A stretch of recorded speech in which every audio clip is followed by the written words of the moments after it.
Alright, so we're starting our second leg of our little cruise here, and I thought it was time to maybe do a video review of the 2015 WRX. So, I don't have much to compare this car to, as I've never owned another WRX. I've spent some time on a track and whatever, WRXs, STIs, but this is really the first time I've spent any number of miles.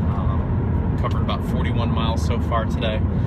And so what I'm going to do is I'm going to compare it against my Golf R, because these cars start very similarly at their inception.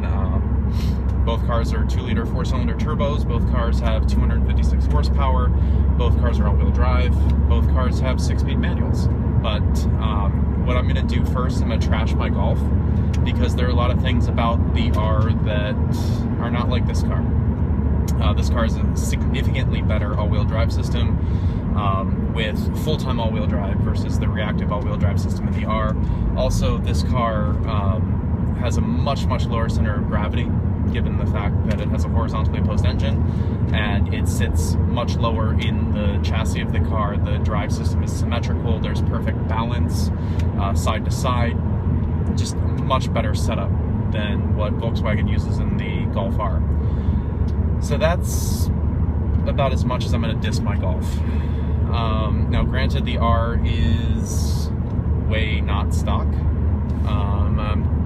According to the guy that's done all my tuning, I'm about 326 horsepower, so I'm a solid 70 horsepower-ish higher than this car. This car just seems to have a lot of dead spots in its torque range. Right around 5,000 RPM, it all of a sudden decides that it doesn't want to be a turbo anymore, and it just kind of farts out.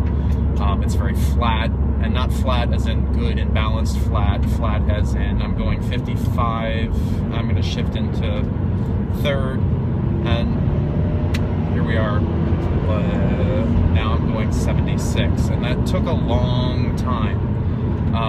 A lot longer than it should for a car that has this kind of heritage, this kind of rally heritage. This car's not really super broken in, but it's got 875 miles on it, and they're all test drive miles, so 875 miles of people beating the shit out of it.